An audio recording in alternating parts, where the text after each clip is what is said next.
നമസ്കാരം സുഹൃത്തുക്കളെ. പടവലത്തിന്റെ പന്തല് കെട്ടുന്നതിന് മുമ്പ് ഒരു വീഡിയോ ചെയ്തായിരുന്നു. ഇപ്പൊ നമ്മൾ പന്തലൊക്കെ കെട്ടിയിട്ടുണ്ട്. ഇപ്പൊ അത്യാവശ്യം പടവലത്തിന്റെ വള്ളിയൊക്കെ പടർന്ന് പിടിച്ചു തുടങ്ങിയിട്ടുണ്ട്. നമ്മുടെ വീട്ടുമുറ്റത്ത് വളരെ സിമ്പിളായിട്ട് ചെയ്യാൻ പറ്റുന്ന ഒരു കൃഷിയാണ് പടവലത്തിന്റെ കൃഷി. ഒന്നോ രണ്ടോ തൈകൾ നമ്മളെ വീട്ടുമുറ്റത്ത് നട്ടു വളർത്തി കഴിഞ്ഞാൽ നമുക്ക് വിഷമില്ലാത്ത പടവലം നമുക്ക് വിളയിച്ചെടുക്കാൻ സാധിക്കും.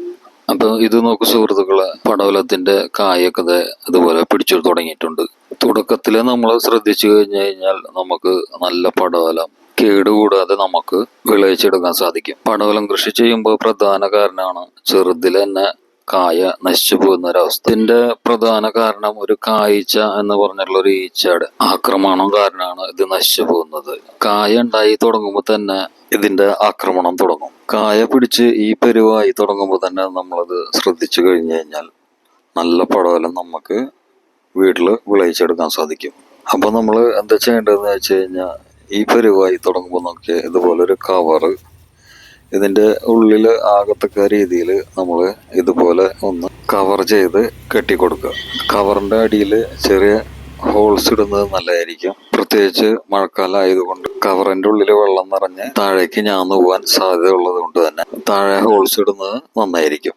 ഇതുകൊണ്ട് അത് ഒരുപാട് മാർഗങ്ങളുണ്ട് കായ്ച്ചനെ തുരുത്താൻ വേണ്ടിയിട്ട്. ഇത് വളരെ സിമ്പിളായി ചെയ്യാമെന്ന് മാത്രം. ഒരുപാട് പേര് പടവലത്തിന്റെ കൃഷി ചെയ്തിട്ട് ഈ കായ്ച്ചയുടെ ആക്രമണം കാരണം കൊണ്ട് കൃഷി പാതി വഴിയിൽ ഉപേക്ഷിച്ച ഒരുപാട് പേരെ കാണാൻ സാധിക്കും. കയ്പ കൃഷി ചെയ്യുമ്പോഴും നമ്മൾ ഇതേ മാർഗം തന്നെ സ്വീകരിക്കാം കേട്ടോ.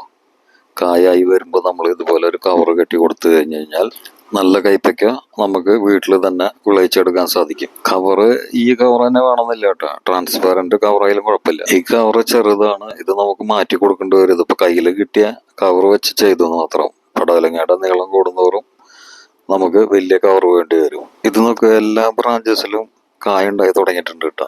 ഒരുപാട് കായ്ഫലം ലഭിക്കാൻ വേണ്ടിയിട്ട് നമുക്കൊരു കാര്യം കൂടി ചെയ്യേണ്ടതുണ്ട്. ഇത് നോക്ക്, ഇത് പടവലത്തിന്റെ മെയിൻ തണ്ടാണ്. ഇത് ഞാൻ ഇവിടുന്ന് തല ഇവിടുന്ന് നുള്ളി കൊടുത്തേക്കാണ്. ഇതിങ്ങനെ നുള്ളി കൊടുക്കുമ്പോ ഒരുപാട് പുതിയ ബ്രാഞ്ചസ് വരും. ആ ബ്രാഞ്ചസിലാണ് പടവലം ഇപ്പൊ ഉണ്ടായി തുടങ്ങിയിട്ടുള്ളത്. പൂക്കൾ വിരിയുമ്പോൾ ഇതുപോലെ കായ ഉണ്ടായി തുടങ്ങുമ്പോൾ നമുക്ക് വളം ചെയ്യേണ്ടതുണ്ട്. ഇതിന്റെ വീഡിയോ അടുത്ത് തന്നെ ചെയ്യുന്നതായിരിക്കും. ഈ വീഡിയോ നിങ്ങൾക്ക് ഉപകാരപ്രദമാകുമെന്ന് കരുതുന്നു. ഈ വീഡിയോ ഇഷ്ടപ്പെട്ടാൽ ലൈക്ക് ചെയ്യുക, ഷെയർ ചെയ്യുക, സബ്സ്ക്രൈബ് ചെയ്യുക.